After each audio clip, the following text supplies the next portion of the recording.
Inside Story Uganda. Real source of politics. Konga ate yo contradiction ki. Batugobayo tama. Musajja yankubidde okuva ejjinja. Agamba tuveeyo batukoye. Musajja gwe watugamba. Tugende Kongo bajja tugobayo. Wakyogera wano ebyapa by'Ababirigi. Who controls Congo? Is it Belgium? Is it in Shikedi or Belgium? Belgium na UN. Amaka. Oyina okumanya Haji gweyogera naye oba hajati ye Haji. Yes. Oyina okumanya ani ayina obuyinza. Era bayinza okuga nti gwe wakoze ensobi. Bundi yamutegeerera. Abagagga bayina bayita ababategeerera. Yes. Oyogera nani? Era Besigye is inseparable from this situation. Besigye imagine in 2001 when eggwanga lyali mu kaseera kazibu nnyo. The insurgency in northern Uganda, supported by Bashir. The insurgency Teso, he had the hand. Tuina ADF, Wamubutu. Tuina Habyarimana in Rwanda. The only peaceful border was that of Tanzania. And then they talk in Nyerere Yazigana. Why? Nyerere could not sit with the Amini soldiers. Okay. And Nyerere made a very good decision. When Museveni went to the bush, Nyerere withdrew his soldiers and left a skeleton to train the UNRA. There was no ceremony. Nyerere never pursued a war indemnity. Okay. He attacked Uganda, removed the Amin because of self-defense. As long as Amin was not attacking Tanzania, Nyerere had ignored him. But when he attacked Tanzania and annexed Kagera, then Tanzania had to move in. Okay. Nyerere is a Museveni. Tiyasaba wo inde tetwina bbanja lya Tanzania. Tetwina bbanja lya Tanzania. Naye Angola yalemera ku Congo. Ne Rwanda. Bayinayo interest zaabwe. Okay. Fede tuyinayo. Anti fe byangwelinda. Fe batubanjayo. Oyagala okutegeera Congo. Osoka ku kanakatabana kawandika. Bakayita batya. Nakandika ku Besigye nti who is to blame. Oboka wandiso jjawana. Nakagamba note. This book was written on 1st April 2012. But it does not mean it is a fool's day book. I usually write important reports on my book manuscripts on Sundays. Okay. Akati gwegenda okebere. Obalumu April mu 2012 tirwali fool's day. Ate nagamba bano abalasi. Nembaga ndi mutamumanyi. Abalasi bebavaako eyo nti fool's day book. Abalasi? Yes. Gonde ababalasi movement yabwe etambulira ku Gonde ku Serasi bakugaye musika wa Yesu mu Gonde yabwe mu Gonde munsikiriza yabwe Syrian movement ye yatandika gumu yakukyusa kalenda ti omwezi gutandika mu April. That's why Gonde May eba yabakozi. So they changed the months from January and January became April. Okay. Badine babagamba nti abo basirwa bakyusiza kalenda. That's why is a fool's day. Okay. Nakulwa abasirwa bakyusa kalenda. Nemu abatali amere. Mwabata ina research. Uganda yenseta ina research center. Nebo nobera nayo like the planning authority.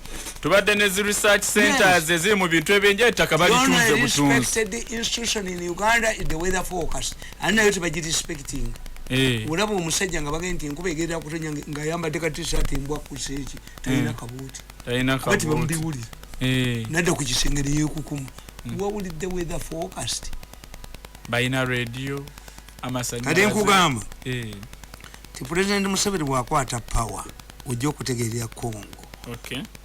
Nti President Museveni bw'anaakwata power. Si agiina. Bwe yakwata power. At the assumption of power, the NRM will face a number of counter-insurgency groups sponsored by neighboring countries that feared the NRM revolution to engulf them. In Kenya, for example, the Moi regime was facing several rebel groups such as Mwakenya. In order to deny his political opponents the opportunity to regroup and form a new party to challenge his leadership, President Moi in 1983 declared Kenya a single party state. In other words, Kenya was also facing similar Kenya was also facing similar challenges. The NRM was accusing Obote. This explains why our earlier relationship with Kenya were faulty. On many occasions, war drums sounded on both sides of the border. However, this is history. Moi yafunanga excuses nagala border. Why? Moi had invested. Kisumu was for Uganda. Moi yaja ku border Busia. Nakanyuga ensawuza za sukali settle. Nagamba if I know where they could buy peace, I would buy it for Uganda. Kubanga ye yali akifunamu olw'omwalo gw'ekisumu. Anti ekisumu bateekawo factories to serve Uganda. Purposely for Uganda. Nga bw'olaba ina oma ava Kenya. Baafu ye Kenya biki byonna. Eggwanga likulira kulinaalyo. You must have a think tank for people. Nti who solved the impasse in Ethiopia? Eritrea. The moment the Eritreans saw that the rebels were advancing in Mogadishu and they had no contract with them, after defeating the moving, they would claim also Eritrea. Kubanga Eritrea became independent after the war with the Zenawi. Balwana bonna. Kakati the Eritreans singa bano ba rebels bagenda mu Eritrea ne babashwalinga. Tufe tugenda kuba government ya Addis Ababa tujijjeko. Naye mwezi tuba inako tabu. But the Eritreans could not wait their future. Eritrean troops entered the Ethiopia, fought against the rebels. Ne balemezako government ya Ethiopia. Nga bati ekyali kiddako. Ntube bana amaliriza eno naffe batulumbe. Nti Southern Sudan. Baji praising nganga. It would be peaceful because it's the last country to get independence. What do you peace? Why?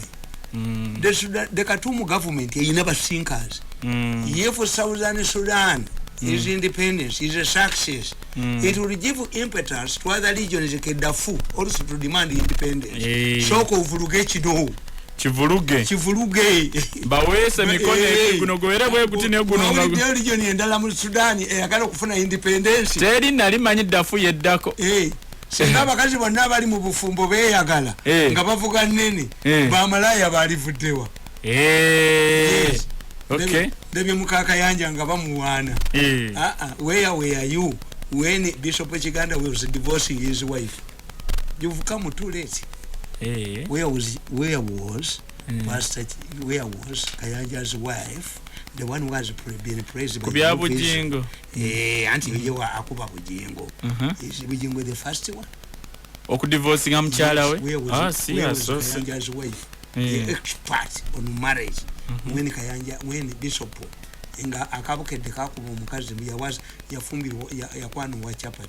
The Chiganda subjected the 5 children she had from this woman for DNA. Jessica Wumula. Jessica Jaka Janja Kubujingo. You took back at Ambino Duka. Bulia, you get a Kubujingo Tabuka Bam Kubi. Yes. What has Pastor Jessica done to reconcile Manji with her former husband? Pastor Manji in a new vision. Buliana Jayon to Kubujingo, Banga Yerusa, Alirumba Jerusalem, Bema Bekan Mass. Yes, tell Bakubujingo. Obabujingo naye ali mu group ya mwe ya project was project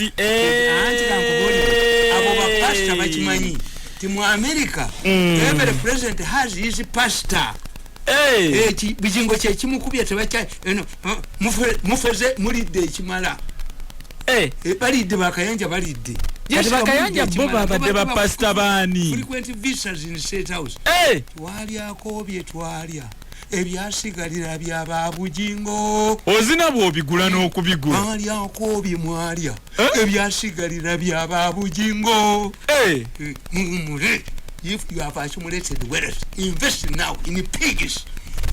The pastor should invest in pigs. Nedda Tamale. Pigs. Atebo basilamu okugamba okitagedde ekyo nti Sudan pumped a lot of money nga tebagalanga did not want to separate from to have but the Americans wanted to create a buffer country Musiramu bonna lukanda buleme kuyingira that's why Galanga lost his life. Galanga was a soldier in the Sudanese army. Soldiers are not tribal. Galanga believed that the two countries they needed the reforms. Never mutta avewo kino kigende mu maaso naye nga lekatumu ya comprehensive agreement yamale ebbanga ddene ng'okimanyi nti ne Salva Kiir yennyini akalulu ke yakuba ate kaali kakulebera mu gundi bamuletya kakubiri yali akubye kamulemezaayo banne balowooza nti mistake because the Khartoum government pumped a lot of money in southern Sudan. Maria gundi Riek Machar twali tumanyi is an American agent at Khartoum agent. Riek Machar he wants to be president because he's highly educated. He has a PhD from American university. But politics is not education. Sibya kusoma nnyo. Yes. Kakati fe ensi tuzibala nti lukwati Eritrea why Eritrea entered Ethiopia to defeat the rebels. Southern Sudan they made two mistakes. One, bakiriza bagabetaka kuba investors. I sit in a Vajagabira Eritreans. When you go to Southern Sudan, Kakati Ethiopia nayo ne yingiramu. Negenderi Munua region ne wambe nziza amafuta. Macha Java. Rebecca Galanga. Yes, a Dinka who comes from the Nua region. Use of Tamutegera and Simu Dinka. Yes, that's why Salva Kiir has no role for Rebecca Galanga. Wagena ni president ku independence nga bamutuzize ya Uganda n'okugana muzei balo yafa n'abagereka ne namasole banjawulo kabaka ne wanyina abatacyagendayo kabaka wa Buganda takirizwa agenda wanyina atuma butumi yes namasole ne n'abagereka you are finished waliwo omulala kati okay kakati fe tusoma ensi katubulire engeri gye kikwatagana ku Congo wano yenerese ebintu kugamba in Sudan. The Khartoum government was also aware that the SPLO stood to gain from the changes in Uganda. The new Ugandan government under YK7 was not hiding its commitment to the total liberation of Africans, including those of Southern Sudan. In fact, the Obote government had already established the links with the SPLA for the strategic reason to curtail a possible scenario of Khartoum rearming remnants of many soldiers who had fled to the Southern Sudan. Ebyokulwanyisa okero byakwata na Jacob tebyali beraga Southern Sudan. Ngobota biwese pero. Yes. Okay. Ebyokulwanyisa lutwa byakwata okero lutwa. Okuba obote. Yabijja byali beraga Southern Sudan nabikwata. That's why Museveni is very strategic. Nti if he was not strategic, SPLA yali sobola kwegata ne kondi bonna bakyoli. Okay. Yes. Bafanagana. Kagane gamba Rwanda ina interest ya Congo. Interest ki? Tugamba. Tuli antibagajimenyamu. Rwanda ndi mubutu zizayire. We are also sitting on a time bomb. To win a friendship with the new administration in Kampala, the late Habyarimana opened up links with the rebels in Luwero. Kabaka yayita Kigali. Okendo kulambula Luwero. Musitroni ngendo kuzena genda. Rwanda ngeyagala to establish bano kigenda okugwa. But where Habyarimana made a mistake. Abasajja abanyarwanda abali wano bamugamba balwejema. Recognize us as Rwandese with passports na Ghana. Yashinjira Luwero naga Rwanda yajjula. Iringe jiros yajjula. Rwanda yajjula. Ezike erimu erimu Akagera National Park. Lisinga abanyarwanda 10 abakomawo. Soko linde. Yes. Yainaba handlers. Habyarimana was also facing an internal rebellion from the moderate Hutus who had been isolated from mainstream politics under his Songo Party state. Many prominent Hutu army officers had been arrested and detained in Ruhengeri dreaded prison in a similar fashion as many Kenyans political dissidents were languishing in a committee prison. Abana PF de bakuba Ruhengeri naliwo. Naliwo. ngabo bajeyo ba major lizinde bani was there fe tuke ngezo okutula ku desk okutula kyobula region yonna nje namo mu mutwe negamba Habyarimana in 1983 realizing that the NRA rebels were recruiting Banyarwanda refugees in the UPC government decided to extradite them to Rwanda. The exercise spearheaded by Dr. Edward Lubaihayo was conducted in a ruthless manner. Prominent Ugandans of Rwanda stock were targeted. The wife of the then Speaker of Parliament, Mrs. Botagira, was mesmerized to find her name on the list of Banyarwanda for extraction. Retired Anglican Bishop Sabit was also targeted. The UPC swingers took advantage of the exercise to grab people's bibanja, properties and livestock. Many innocent people were victims. However, the Habyarimana regime did not condemn these actions meted at its citizens in a neighboring country to ask donor nations like France to exert pressure on Obote. And this was a grave miscalculation by Kigali. I think he wrongly, Habyarimana wrongly believed that Obote's strategy would crush the NRA billion in Uganda. Furthermore, Kigali subjected the victims of UPC exercise to a Kinyarwanda language proficiency test before they would be allowed into Rwanda. The purpose was to deny some prominent Rwandese permission to return to their country. Many indeed failed the test, having stayed for too long out of touch with their Kinyarwanda cultural practices. They established a camp at Sofia town near Kajitumba at the border side of the common border. Without a viable alternative, many victims of the exercise enrolled for rebels in NRA. In his reaction to criticism, Obote retorted that having accommodated these Banyarwanda for over 30 years, was it a crime to politely ask them to return to their country? This encouraged his UPC henchmen to inflict more damage to the alleged Banyarwanda in Ankole. Secondly, when the NRM took power, the question of Rwandese refugees cropped up. The opponents of NRM insisted that non-Ugandans would not be accepted into the army. This attracted the attention from the public. It should also be noted that the new government created trouble for those Banyarwanda by entrusting them with the big posts and responsibilities in a post-war government after the Rwanda War. At one time, Major General Fred Rwejema became Deputy Army Commander and later a minister in the defense portfolio. Dr. Bayingana became the head of medical services. Paulo Kagame, head of military intelligence, based at Basima. General Kayumba and Bunyenyes were all active in northern Uganda against the insurgents. When the NRA introduced military ranks, the ceremony was presided over by Habyarimana himself. He also visited Wero Triangle, and a sign of misfortune, his couple walked down while coming back to Kampala. Habyarimana donated 3,000 horses to Uganda in the new government effort to modernize agriculture. Among the high-ranking senior army officers to receive him was none other than Fred Rwejema, who took center stage at Entebbe International Airport. In his speech, Habyarimana compared Rwanda to a glass full of water that could not accommodate more liquid. He advised Rwandan refugees in friendly countries like Uganda not to abuse their hospitality of their hosts, because returning to Rwanda was completely out of the options under consideration. Habyarimana rejected the idea of recognizing Rwandan refugees as citizens of Rwanda and issuing them passports as they were demanding. As I pointed out earlier, the Rwanda refugee problem had become a hot issue both in NRC and the national media. The real intention was to weaken NRA in its fight against the rebel groups in North. Attempts to form a rebel group in Uganda were also made by remnants of the 1950 outfit called the Chirimo II.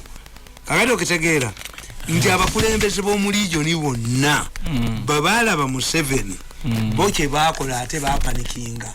Katumu decided to arm the Congolese. Moi decided to harm our economy by getting excuses to cross the border. He also in 1983 declared the Kenya de facto single party state. Ngatali wakani tafuganya. 1989 muinaleta mulongolongo akaluka ichikoka kana kafe nako baba kadde bonna naleta abapya bano baruto bani atiani revolution kola revolution kuveri ate ingire ne wana mudda fune yochi abanyarwanda ate wano nga bali bubi.